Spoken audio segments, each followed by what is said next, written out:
Welcome to episode number 149 of the Chris Rose Rotation, a production of John Boy Media and presented to you by our friends over at SeatGeek. And, well, I imagine he's joining us from a hotel room or some sort of swanky Airbnb. I'm Tyler Glasnow. Where are you? Howdy. How are you? Where are you? I'm in Gwinnett, Georgia. I mean, why wouldn't you be? This is the Right. question. Yes. Exactly. Are you in a AAA? Yeah. Yeah. The Braves are here. The AAA team for the Braves. But you play for the Rays. I'm playing against the Rays or Durham. Durham is playing Gwinnett. So welcome back to the minor leagues. Congratulations. Yeah, thanks, dude. It's actually kind of cool being back. It's I haven't really done it in a while, and it's you get reminded about how different certain things are, and just the small stuff that you forgot about, I love the floral pattern on the wall behind you over your left shoulder. Yeah, that's why I chose this hotel, for the floral patterns. Yes. Everything else sucks. What is it like being back in minor league life? It's kind of awesome. It's the same as the big leagues, but just not as nice. It's I don't know. And I think they changed the schedules to have a 6-game series everywhere. So you go home, you have 6 games. You go on the road, you have 6 games. So it's nice to kind of get settled in. You don't have to travel as much. You feel more at home, I suppose. But yeah, it's just the little things. There's no weight room on the road. You have to find a time to go use their weight room when they're not in it. And those weird little things. You don't just get to go work out when you want and stuff like that. It's you kind of have to, I completely forgot about all that stuff. And certain warm up stuff, there's not as much things to use. Sometimes there's no bike or elliptical. So you have to kind of improvise on how to warm up. And I don't know. I kind of like it. I forgot how it kind of keeps you grindy. Yeah, I'm sure it does. Yeah. No more 5-star hotels for you. No more luxurious meals on the plane. Nope. No. So you're saying that you play a 6-game series in Gwinnett, or do you go 3 there and 3 somewhere? Is that what happens? No, it's 6. So it's you go play Gwinnett for 6, and you go home for 6. You go somewhere else for 6, and then yeah. Oh, and then it's a travel day Monday or something, right? I think so. Yeah, we have off days on every Monday. Yeah. Interesting. Okay, that's good. I don't mind it. It's a good schedule. So you bust there, I imagine, from Durham, because that couldn't have been that far. I don't remember. No, I flew from Durham to Atlanta, and then Atlanta's an hour and a half. So I drove a rental here to, it's Buford area. It's where the field is, or Duluth or something like that. And then I'll go back after I pitch on Sunday or Monday morning. I'll fly out of Atlanta, and I'll go back home and do it all over again. Okay. Where are we? How are you feeling? I think everybody Good. wants to know.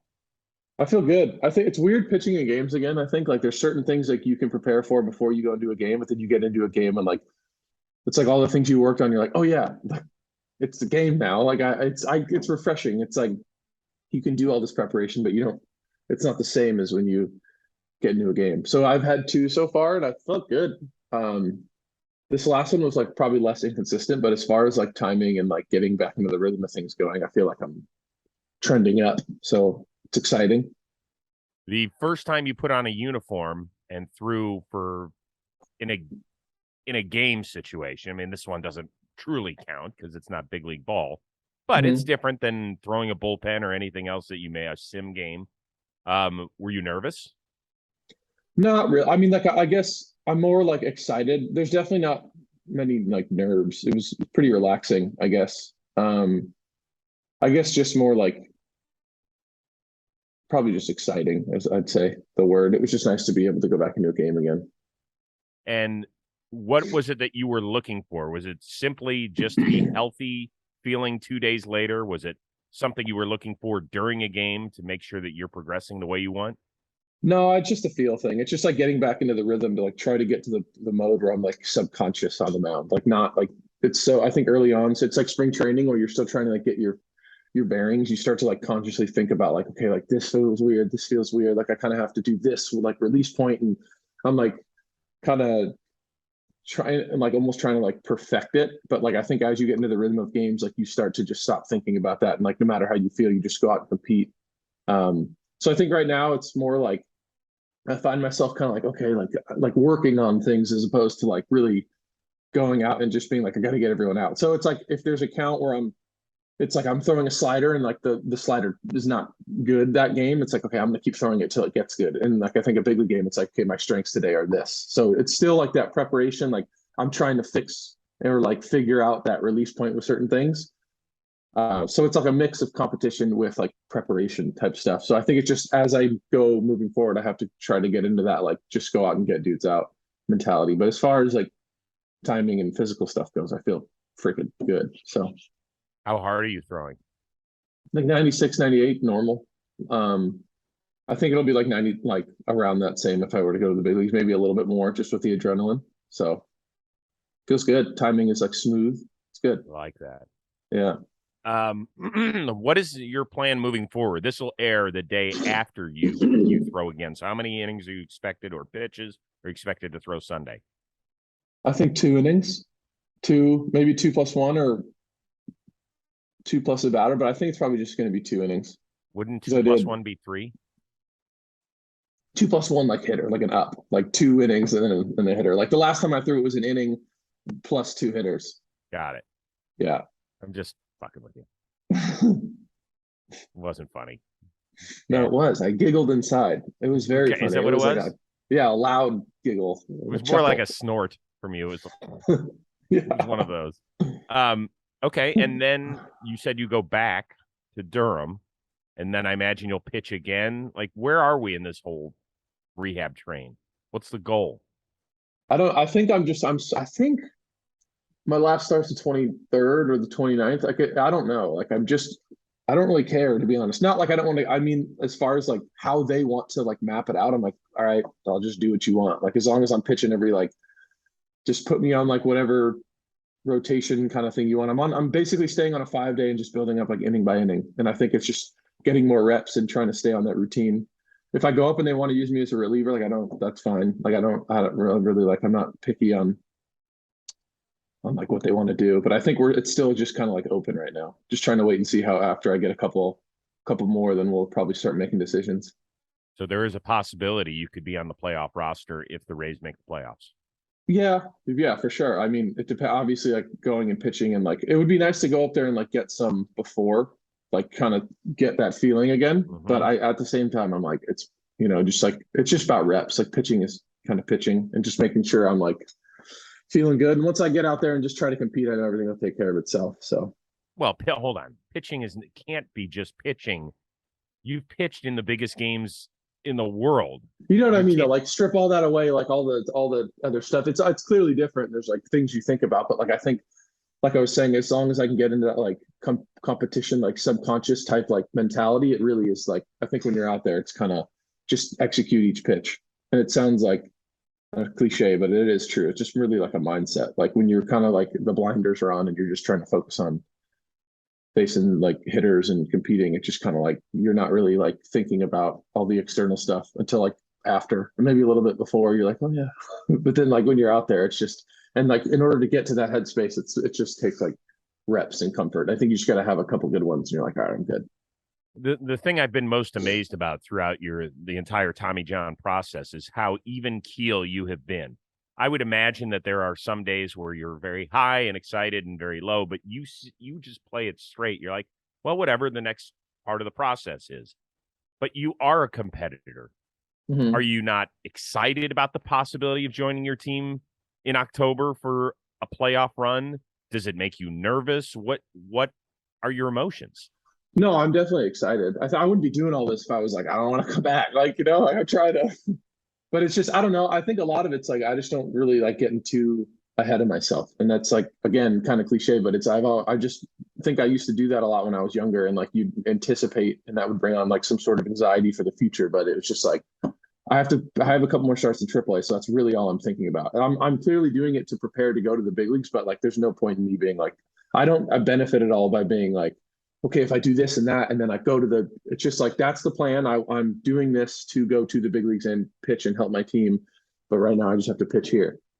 So I'm just thinking about like Sunday, I guess. It's just like going out and trying to get that feeling and stuff. But of course I'm excited. Like it would be like, I think the whole goal from the beginning of this was like, I think early on it was like, you're not going to pitch it all this year. And I was like, yeah, right. Like, right. We'll see. And I think my progression has been so smooth, like relatively smooth. There's always been like, of course, there's like soreness sometimes and whatnot, but I think with timing and like velo and how good I've been feeling and like how structural that feels compared to how it's been feeling the last couple of years, it's like, this is pretty good. Like there's nothing to really complain about. So it's just been like stressful at times, but also like, I don't know, it's not that stressful compared to, could be worse, right? Yes, could be worse. I love your perspective. Could be great, unless my Guardians win the American League Central and then you guys finish 6th, and then I have to root against you in the playoffs. That will not be fun. Yeah, well, you got to do what you got to do. Would you be mad at me if I had to root against you? No. It's your hometown team. Do you got that civic blood for the Cleveland Indians? I'm just Guardians. a guy you met a while ago. I know it's been a while, but they're called the Guardians now. Oh, yeah, you're right. What did I say? Indians? Yeah, that's okay. You're allowed a few of those. Guardians. Yeah. It's going to take a while to adjust. Because you won't, I mean, let's be honest here. For people that are like, God, Rose, you're such an asshole. This is one of your guys, and you'd have to root against him. Well, I'll be honest. He's not going to throw 91 down the middle to Jose Ramirez just because he likes me. So right. Exactly. Yeah, it's a two-way street here. Yeah, exactly. Yeah. Why does it always have to be on the podcast host to bend over backward for the other guy? Yeah, there's got to be some give and take. Absolutely. Now, today's episode of the Rose Rotation presented to you by our friends over at SeatGeek. That's right. We are smack dab in line with baseball, NFL, college football. The NBA is not too far away. NHL is going to get started. And, of course, you can hit up your favorite musical act at a concert at any time. So I want to help you out. First thing, take your phone. Number 2, go to the App Store. Number 3, download the SeatGeek app, and off you go. Not only will it tell you all the great events that are going on wherever you may be staying or you may be living, they rate each ticket on a scale of 0 to 10 to make sure you are getting the best deal possible. On top of that, they color code it as well. Green, good. Red, bad seat. Repeat with me. Green, good. Red, bad. So that's the deal. Use the SeatGeek app, and if you use the code word ROSE, you're going to get $20 off of your first ticket order over at SeatGeek. So once again, go find all those great sporting events that get your blood pumping, whether it's baseball down the stretch, maybe even the postseason, NBA, college football, NHL, NBA, whatever concert you want to go see. Go do this now. Download the SeatGeek app. They'll rate the seat for you. If you're finding a red seat and you want to risk it, you might end up sitting next to the Rose Man. I want to get back to the minor leagues. How many meals have you bought? I did Capitol Grill when we were one of my favorite places. It's good. It was really good. It was in, where were we? We were in Charlotte. I got it there. It was cool. Yeah. Okay. How's Durham as a town? I've never been to Durham. It's pretty cool. It's like fun. There's a lot to do. The downtown's good. The food there is really good. I enjoy it. I went, like, Megan was up here and we went and walked around. Like, Duke has like this like garden, and like we went around the campus, and it's nice. Like the weather's been cool too. But I think like I judge places off like their food, and the food's been great. So it's been cool. Didn't you go see a comedian? Did I see that on? Oh yeah, I drove to Raleigh one night after I was done pitching, or the day after, and we saw Brian Callen, and there was like the people, like an opener and a middle guy, and it was fun. It was really good. It was one of the better comedy shows I've been to, but it was fun. Oh, he's got good hair too. That was the battle of the hair. That was the middle guy. He was hilarious. Everyone was very funny, but he was good.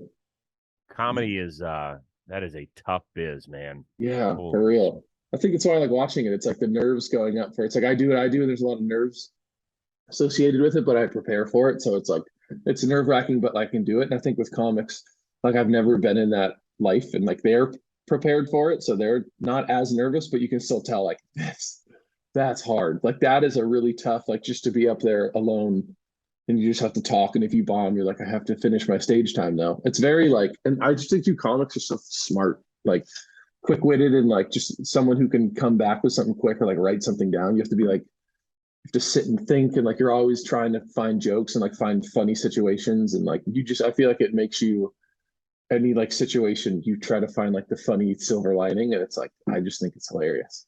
I'll tell you what's been huge for the comic world is TikTok and Instagram Reels. Because Yeah, when I'm just flipping through and I see a comic, I always stop because I want to hear their yeah, joke, and it's I great. know. It's I think too, all the podcasts and like Joe Rogan and all that, like he always has comics on, and I think that grew its own little thing, and then like that became more of a, I don't know, I guess everyone's like comedy, but I think it's cool now. Everyone too, like guys are coming out with specials on like YouTube, and they're not as like, they don't have to like rely on like HBO or Netflix to Right. come out with specials and stuff. And I think too, there's so much like censorship to where they're like, fine, I'll just do it myself. And like coupled like Andrew Schultz and like Louis C.K. and all those dudes are just like, all right, I'm just gonna come out with it on my own. So I think it like creates some competition and like more, if you don't let me just do what I want to do, then I'll just do it myself. So I think I kind of like that. I don't know. It just is kind of cool. Did you get picked on at the No, show? I don't sit in the front. Oh, that's stupid. I don't want to sit in the front of a comedy show. Well, but I mean, how big was the venue? There was a lot. I was going to about people, a couple hundred, I think, right? Yeah, there's probably like 100, 200 people. Okay. Yeah, All right. I was in the back, middle, I'd say. Middle. Yeah, Mid. You're mid. yeah, yeah. Are you one of those guys like it was funny, I was at a Guardians Padres game in San Diego recently with my family. And it was a day game, and I sat in front of this woman. We had our seats, whatever. But there were a few extras around us. And she goes, "Can you move over one? I can't see over you." And I was like, "Sure, no problem." I didn't make a big bitch out of it, whatever, you know. But I'm not that. I'm 6 feet. Yeah. A little larger than your average male. You're 6'8". You get Mhm. asked to move in Yeah, I place. mean, I'm sure if I was in that situation, yeah. Or like But certain movie theaters, sometimes it gets a little, that sucks a little bit for sure. Or like a concert standing up, that sucks. That's always like everyone's like this tall guy. And they're not really, it's like they know that they can't. It's like I'm standing and it's crowded, and it's not like I can do anything about it. But I always give like, sorry, kind of like a my bad. But it's like I can't move. I'm not gonna duck. I'm not gonna well, kneel what are you down for the supposed to show. do? I mean, Right. what are you supposed to move all the way to the back? That's Yeah. You just gotta, I'm just a tall guy. You gotta there. somehow view around me. We're anti tall in this society.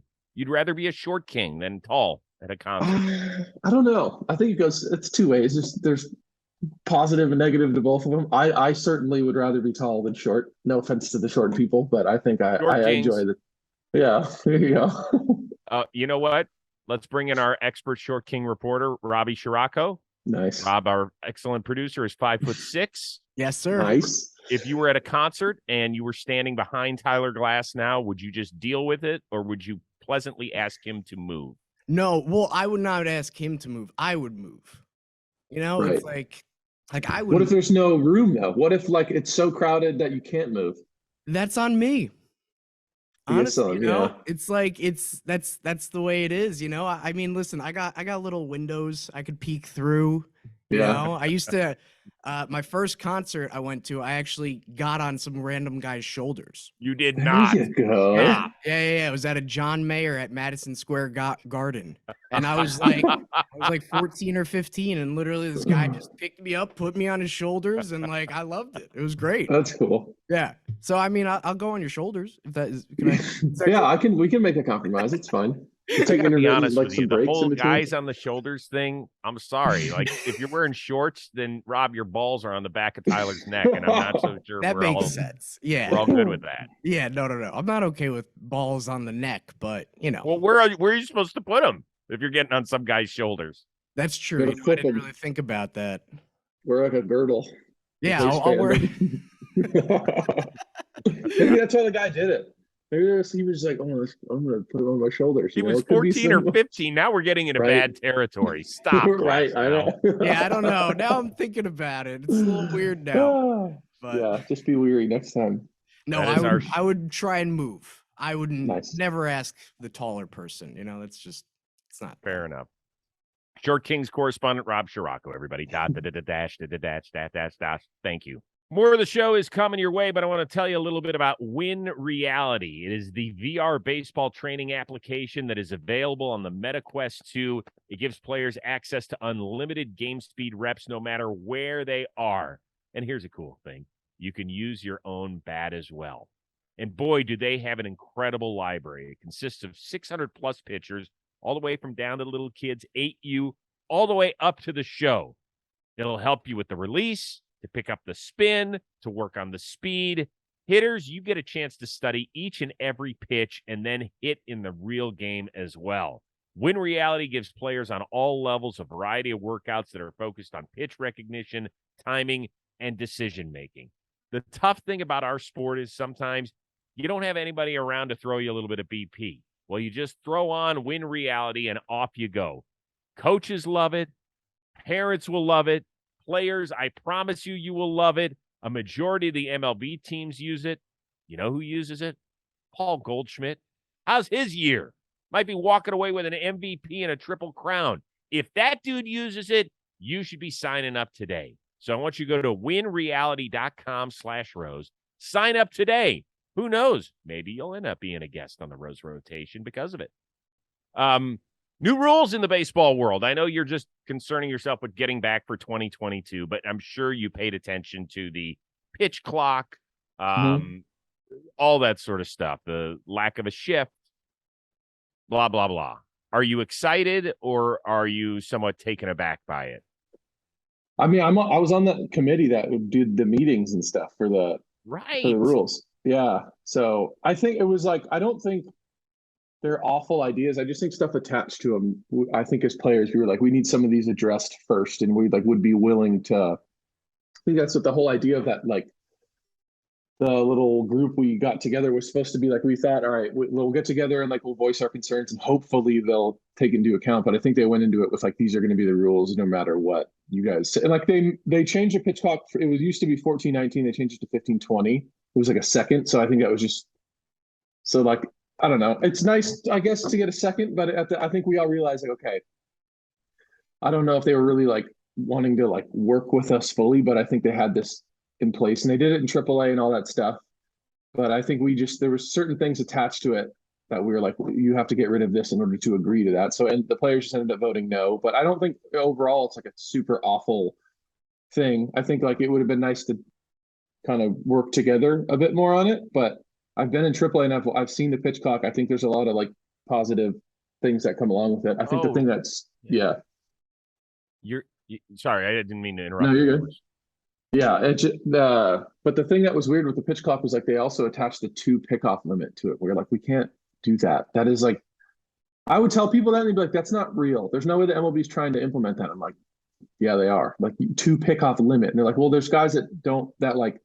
Most people don't pick off more than twice. And I was like, yes, but they know that there's no limit. That's why they don't pick off twice. If there's a limit of 2 pickoffs, people can like exploit and like, steal bags more. You'll pick off once, and then you're not going to be the guy dumb enough to pick off twice. So you're essentially like, once you pick it, you'll take a runner will take a big league.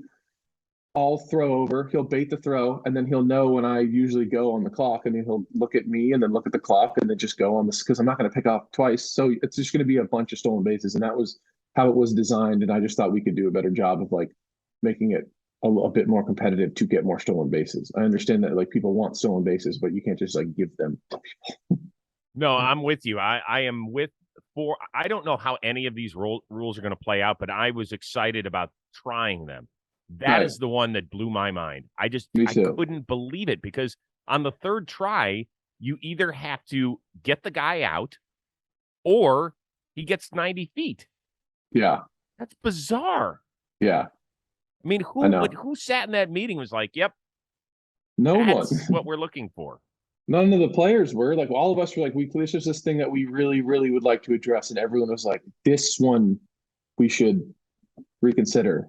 And their response was, the data we have shows this is good. We're like, all right. So it was nice that we had good conversations, and there was some stuff, but it wasn't like as much.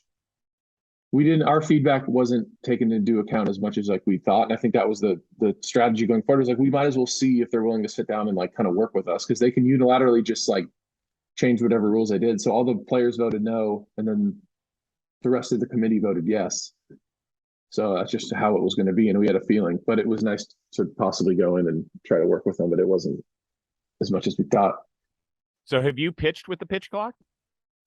No, I've been in AAA, but they turned the pitch clock off just because this year it's not in use. And I kind of was looking forward to seeing what that pace was like, and it's fast. Like, I get that you can do it in AAA, and I think it's going to be great in the big leagues. I think it might be a bit too quick. Like, it's just going to take some adjustment time because I think the biggest issue, if they can learn how, like, if they can do something to address like the consistency of the ball, that's going to be a big help. I think the pitch com will help with time as well.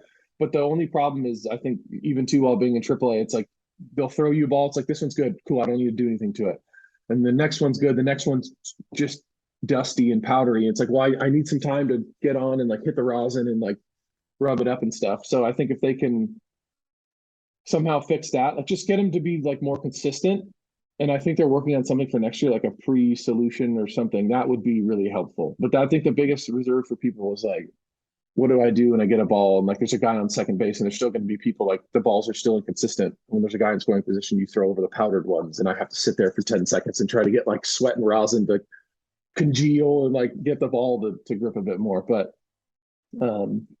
it's just the pickoff thing sucks too. I think there's stuff that happens in a game when like you just kind of have to take a step off and you only have two. So like you waste one, and it's just going to be kind of remembering now while you're pitching, like, oh yeah, I've already picked off once. But you're allowed to step off. You I suppose you could just keep stepping off, and then it resets. No, you're not allowed to step off. The step off is a limit too. Like the pick off and the step off is the same thing. I'm pretty sure. I don't know how many you're allowed without anyone on, but if there is a guy on, like you can't do that. And they're like, well, guys will just been. I know it sucks. This is going to be a disaster, because if that is accurate, I guess I misread it. That a pickoff was different. Maybe I'm a terrible committee member, because that could be right, but I'm pretty sure I know when there's no one on. I think it's one or two. So, but like when there's a guy on, you can't just keep stepping off. Okay, that was what the argument was on. So that's the thing, and I think they've seen it work in AAA, but like, and I think that is like it's going to take some time to get used to, but I think it's going to be good overall. I just think like that is going to be the biggest problem, but hopefully we're going to be able to figure that out. Rob is saying with runners on base, the timer resets if the pitcher attempts a pickoff or steps off of the rubber. That we know, but you get two. Yeah. So if I step off, I don't get to pick off anymore, or I get one more to pick off, and then if I pick off, that's two, and then the runner is just gonna go. There's probably going to be a lot of like pick off to pitch outs, I'd assume. Man, yeah. It's weird. I don't know how it's going to play out. It's been going fine in AAA. It's definitely a little rushed, but I think the pace of play, if there is any positives to come out of it, like how quick it is from pitch to pitch, I think it's kind of cool. I think like I hate especially like 7th, 8th, 9th inning, and I don't know how it is as a reliever, and it's like you really do need to slow like your heart rate down. But when the guy takes like 30 seconds in between each pitch, 7th, 8th, 9th, it's like, you know what I mean? It kind of gets a little like the rhythm. Well, my question is this, because there's some guys whose entire routine is going to get blown up. One of them's on my team, and James Karinchak. And recently against the Twins, he goes to his hair, he goes to the rosin, he's popping it in the air, he's stepping he's twitchy, all sorts of shit is going on. Mm-hmm. And a week ago in Minnesota, Rocco Baldelli came out and was like, fucking check his hair. Yeah. You know, come on, Ted, go out there and check his hair. And sure enough, they had to check his hair, and they went through, and Teddy Barrett didn't find anything. Dude, I could only imagine how long it would take for them to go through your hair. That's all I thought about during this. Yeah, I know. He is like really twitchy and stuff when he pitches. That's a weird move, I guess. Like, look at Ted. He's petting his head. I know. That's true. I love Rocco too, but that one for me, I was like, a little different, and like they didn't find anything, so there you go. Like I don't know. I don't know where to go on this one. I feel like it would be weird if I was him. Like, are you kidding me? You didn't find anything, and then nothing happens. Like, now what? Like, you just get to randomly check everyone. I have to be honest with you. I used to stay with the person who cut my hair forever, because she would start off by giving me a scalp massage. I loved a scalp massage for like 15 minutes before she cut my hair. Who doesn't? Right. It was the most relaxing thing ever. I'm wondering if Teddy Barrett starts a scalp massage business now. All pitchers are welcome. Yeah. 15% off the first month. Who knows? Maybe that or like some sort of like memorabilia or like merch involving it. Like he'll like a hand scraper with his exact mold of his hand. I wonder if there's an umpire whose hands you wouldn't mind having run through your hair. I mean, Teddy Barrett's probably the last guy because they're all beat up from his boxing days with Tyson. Sure. Yeah, those would not be soothing fingers. I don't think I would choose any umpires to massage my scalp. I don't think I would do that. I think there's a lot of other people I would choose. But even if you had to choose an umpire, it's got to be one. I don't know. Probably one of the. I don't know where to start. I don't know if I can choose one. Would you like to move to more comfortable stuff? To be honest, huh? You want to move to more comfortable stuff like your contract extension? What, is on massage things, or is just next topic? No, let's just move. Let's just move to the next topic, which is your contract extension. Congratulations! Thank you, appreciate it. Yeah, this happened like 48 hours after we taped the last episode. So you knew what was going on, didn't you? We were always talking about it for a long time, but I didn't know it was going to happen that like it happened like pretty quick after the next 2 days. It just like moved along quicker. But we've been talking about it for like years, and I've always like they've had certain ones and I've said no, and then like we finally got to one where we agreed on, and it was cool because I've always wanted to stay here longer, but I knew that I'd just given like the track record, it's tough to like stick around for a long time, and then doing this was like meant a lot to me just because it's such a like the Rays are so awesome. It's a place I love to be. Everyone's freaking cool, and I knew I was like not ready to leave. And I think with next year, like all the trade stuff, it's just nice knowing I have like next year in the following year. So it was cool. I get all that. This is big boy money here, that we're talking about. And I don't need to throw out the numbers here. That's your business. People can find it rather easily. But at the same time, and I know you don't play for the money, but money is part of what you do. Was it crazy seeing those numbers on a piece of paper and being like, oh, shit, like that's mine. That's cool. Yeah, I think like once you negotiate on it for so long and go back and forth, like it becomes more, it's not just like so up in your face, like, whoa, random numbers. Like you kind of have it going in, like you're negotiating the whole time. So it becomes like, oh, okay. But in the overall scheme of things, yeah, it's like, it's awesome. It's like, I'm like set up for a long time. And it means so much to me that they would like, that's one of the bigger, I think it might be the biggest 1 year that they've done. So it just shows me the confidence they have in me. And like, I care about them so much, and it's clear they care about me. It's just like a nice mutual, like, I feel like I'm like invested into the team. Like we have this mutual interest. Obviously each player has it and the team have a mutual interest, but it's like, it just feels very like family oriented. Like I want to perform well, obviously always, but like this reinforces that even more. Speaking of family, when you signed the extension, I texted your mom, by the way. Hope you don't mind. I just congratulated her. I'm sure it was. Yeah. What was the first conversation post signing, or when you said, "Hey, I'm really close to signing this extension"? What was that like? It was awesome. It was just both were very like proud, and I've gone back and forth with the Rays for a couple years, like I said, with them. So I think they've always kind of been in the loop. So like as the negotiations were going on,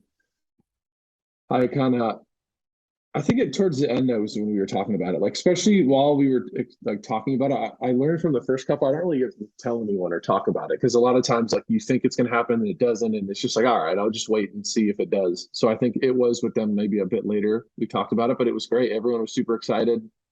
Just nice to like, when I think about signing something like that too, it's like, oh, it's great. Now we can all go on vacations and like, I just get to spend more time with them and have like a bunch of fun. And it's just like a unique situation to be in, to get paid that, to where like you can do a lot of stuff with your family. And like, it's like all the little things you can do with that, Do we know where the first trip is in the off season? I think we're going to go to Santa Barbara for Thanksgiving. So that's cool. And then we'll probably do something else at some point, like trying to figure out a vacation. My brother's, girlfriend's brother is getting married, so I'm sure there's an easier way to say that. Wait a second. My brother's wife's girlfriend. Did I say girlfriend? My brother's wife's girlfriend. brother. I was like, wait a second. Oh, I missed part of the Ted Carley story. What happened? No. My brother's wife's brother. is getting married in India, and so they're gonna go do that. And India. I was thinking about coming on in January, or not January, in December, but I'm still trying to figure out if I can do that or not. But that would be pretty sick to go do that. And it's like an Indian wedding. That's always been something I'd want to be a part of. That look really fun. It's like a unique once in a lifetime experience, so that'd be kind of sick. That would be cool. You haven't been to India. I know you've done a lot of traveling. You haven't been there, right? No. So I would fly into Dubai and be able to hang out there for a little bit and see what that's like, and then go to India, and then maybe go to Singapore after, possibly, and then go home. But we'll see. I don't know. I'm still trying to figure all that out. I haven't really thought about it too much. Based on your travel schedule, sir, you might want to renegotiate your contract. This is an expensive off season, all right? You know, just because you have the money doesn't mean you need to spend all of it. I just want to let you know. Not all of it, but you got to spend some of it. I can't go to my deathbed with it. That's true. Yeah. My wife and I have this discussion all the time. How much do we want to leave our kids? None. No, zero. No, I'm kidding. No, I think I don't really spend any money unless it's food and traveling, and like in baseball stuff. Like if I need like PTs or like off-season work or like extra stuff, or if it's something that I can invest in, like my career, it's fine. Or if it's travel, like an experience or food or something, I'll do it. But everything else, like clothes, I don't spend any money on. Like certain little things. I don't like buy a lot of stuff. You know, I'm not like a big like. It's just as long like I'm a bit if it can like fit in my car. So I don't really like to collect things. It's just more about like experiences and whatnot. So I think like I do a pretty good job of not spending a lot of money. So when I do want to, it's like I can afford it. Got it. I understand. Yeah. You must be doing a ton of scoreboard watching, are you not? Because being away, it's always checking your phone and updating, and like we'll have the game on in the training room. They'll put it on the computer and stuff. So like if our game is the same time as the big league game, like you can go back and forth and check. So it's always like on in the clubhouse. So it's been nice to be able to follow along. Yeah, I mean, right now it's the Rays, Jays, and Mariners that are battled in that 4-5-6 role. Yes, the Orioles are still in contention, but it's going to take a serious leap over the last 2.5 weeks for them to get in there, in my opinion. But yeah, we'll see. I imagine you saw what happened in Toronto earlier in that series, where there were the back-to-back hit by pitches. And did you see the managers and the pitching coaches go back and forth? Yeah, I didn't get any details on it. Like, do you have here we go. Yeah, so Bo Bichette got nailed by Javi Guerra. Yeah. In the helmet, was not happy. And then the next inning, Mejia took it, from Barrios right in the hip. And then this is great. The managers and pitching coaches are yelling "fuck you" at each other. Yeah, a lot of anger. It's one of those things too. It's like you got to be there. And I wish I was there to like see it all go down. Sometimes it gets lost on like clearly people are angry. Hold on. Your guy Snyder getting up on the top. Yeah, step. He's the fucking man. I just don't think we've never been like I wish I had the context of this. I didn't like ask anyone either. I wasn't there. Like, yeah. But we're generally not like a chirpy team. We don't do a lot of like. This is crazy. We don't do a lot of Cash. Like. The best part is Cash. Yeah, he's just that's like perfect. He's just like okay, like that's very much his personality. Just like all right, I don't like. Well, I think too the biggest thing I think a lot of teams I've been on, like it's pretty standard in the dugout if like a bad call or something. Most teams like scream at the umpire, do something. The Rays are very like Cash is always like, don't do that. I think certain guys chirp in the dugout because like people before them did, and they think that they're supposed to. Like it's this weird dugout philosophy of like, you can tell depending on the team you came from, it's just this ingrained thing of when something happens, it's like, yell and just do all this stuff. And I think sometimes it can be very like ingenuine. Like there's a lot of fake toughness that goes on, but like when the bench is cleared, so look, and you sprint up to stop and just do nothing. Like there's so much of that to where it's like, I don't know. I've always just been kind of like, this is stupid. Even like bench clearing balls, if it's not like a big deal, it's like people are all hot, and I'm like, are you actually angry? Like, this seems a bit like forced. So I think sometimes when that stuff happens in the dugout, it's hard not to like see past it. And I think Cash does a really good job of just like, okay, like this is I don't know. He just doesn't even like stuff happens to the umpire, and he's not a big like, come on, like a lot of managers do that. They scream and yell, but Cash is like very like even keel. So when he does get upset, the umpires are like, oh, we should probably consider this a bit more. Like he actually, like something actually gets done. If you're a manager or like a coach who always just screams at the umpire all the time, when you actually have a real concern, they're just like, you never shut up. Like you never stop yelling. So I think he like uses his anger when he's actually angry. And I respect that because there's not a lot of that goes on. Are there times he's gotten snappy? When he there, it's like, yeah, I'm sure if there's something that happens in the field or a call, like when he's genuinely upset, he'll go out and have a conversation, but it's not like he just wants to be upset. It's like he just goes out and like, explain this to me, blah, blah, blah. He just wants the answer. He's not trying to like be like, TV's on me, look how tough I am. There's so much of that. And it's just exhausting. In my personal opinion, like it just doesn't seem very genuine a lot of the times. It's so annoying. I can't imagine that you get upset at other people very much. I could see you get upset with a situation or upset with the way you executed a pitch or something. Yeah. I can't imagine there's a lot of bitching back and forth between you and another human being, is there? I get it would depend. Like I don't know. I've looked at the history or the past history now, and I've never really gotten mad at anyone. Like I think for me, I'm very much like compete against myself. I think a lot of pitchers are. Like I'm not really. It's not like me versus hitter. It's like me versus me if I execute. What is this? Oh, this Oh, is there we just go. cash against an umpire. See, this is like few and far between. And like it's a tie game. Oh, top look of at the him getting 11th. rid of his dip. Yeah, see, this is probably the angriest thing I've ever seen him. But what was the context here? Who knows? I see this probably once a year, twice a year. But see, like, you make your point and then leave. Like, he's not out there trying to like turn any heads. You know, he's like upset, he got it out, and he's done. But yeah, I don't know. I don't get mad at people, I guess. It depends on the situation. The day I pitch while I'm competing, I'm probably more hot-headed. Like if something were to happen, I'd be probably more reactive and like react emotionally. But I would probably say like towards someone else. Not really. Depending on what they do though. Like, I don't know. I get upset if someone does some dumb shit, I guess. It would just have to be like, depends on the situation, I guess. All right, I got a few other things before we let you go back to find Capital Grill or whatever you're doing in the minor league. Well, today's show is presented to you by these guys over at True Classic. That's right. They make the best T-shirts around. They are oh so comfortable. You've heard me talk about this ad nauseum before. I am a guy that if I wear a T-shirt, I can't stand it when it's tight around the collar and it makes me itch like mad. True Classic is so soft, I could sleep in this thing and feel great. On top of that, it looks great, even in those times in life where you don't. You've heard me talk about my dad bod. When I put on one of my True Classic T-shirts, and I've got a bunch of them in an array of colors, I walk around the house, and Michelle's like, that fits you great. You wear that out when we go out to dinner this week with our friends. I said, first of all, I ain't going out to dinner with those people. I don't even like them, so I don't know why you call them friends. And then I say, but for you, I will wear the True Classic tee. Because if you dig it, then I'm going to dig it. They fit great, whether you're a muscle guy down at the beach or whether you're a dad bod guy that's 51 years old. So I need you to go to trueclassic.com. You're going to get 25% off with that code word. It is that simple. They've got everything you need. One-stop shopping, not only for T-shirts, but they've got polos. They've got workout shirts with the same flattering fit. They've got boxer briefs designed with a pouch to keep your boys nice and comfortable. All their gear is comfortable, long-lasting, and pocket-friendly. And they've got it working for tall guys, big guys as well, triple XL sizing.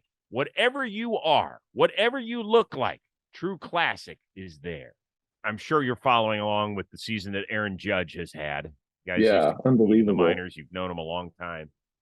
If you faced him in the playoffs, is there such a thing as pitching around a guy who is that hot? Or are you just like, let's say he's hitting leadoff for the Yankees. Nobody's on base.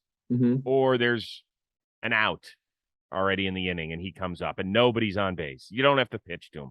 Why in the world would anybody pitch to him in the playoffs?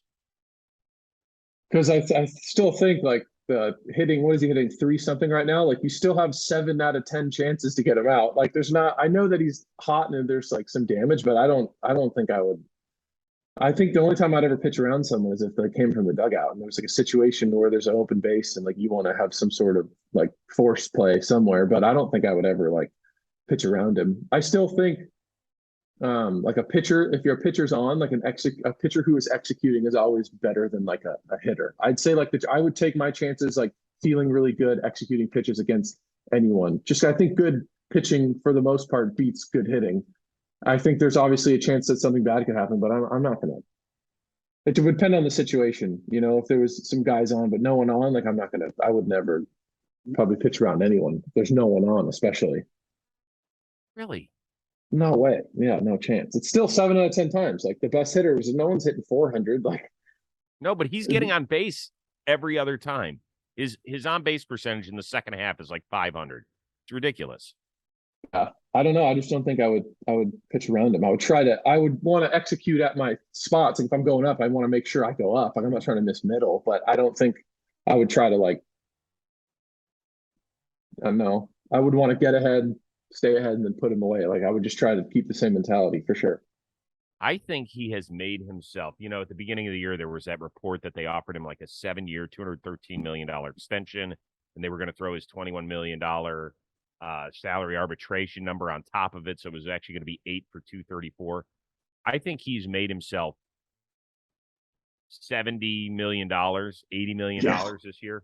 Yeah, for sure. I think too, that's just the most impressive part about having like a walk year and a contract year. Some guys find like some comfort in being like, all right, it's like, it's not the most I can make, but it's fine. I think with him, it's like, dude, this is my contract year. I feel good. Like I know what I'm worth. And then he goes out and does this like that. I think that speaks on his mentality. As far as if I'm another team, it's like this dude is built a bit different. Like I think he's worth the money, I think it's obviously like scary giving someone with like that large with a history of like injuries stuff. I think that can be a little weird, but he's worth every penny. That guy should make however much. If he should, I should give him a blank check. Like he's a freak, and I think good defender, phenomenal teammate, phenomenal person, and he's amazing. I just think he's like everything. So I don't know. He's one of the once in a lifetime type player. You kind of have to pay him, and I feel like I don't know if what the whole situation is. Like I don't know if he wants to go somewhere else, but if you're the Yankees, you kind of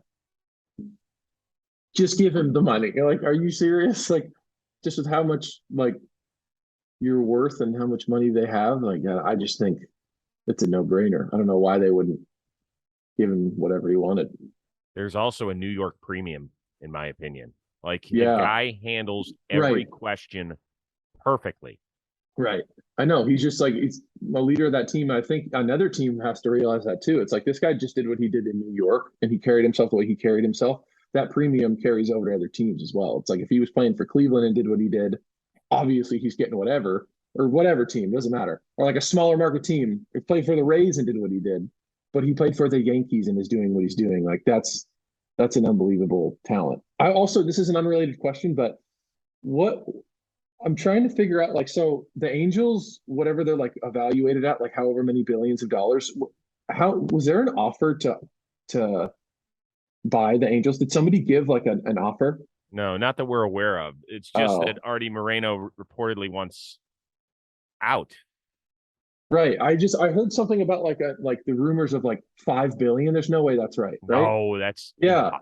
that number. That's what I kept hearing though. Someone was like, No there's way. floating around. And I thought the franchise, it was like, if they're on paper for like a $2 billion team and somebody offers more, I was thinking like, if the Yankees are on paper for, how was it, like 5 billion, maybe they're worth like 8 billion. Like, I don't know if that information was right, but I kept hearing that like they were getting offers or rumors of offers being much more than what like their actual price tag is.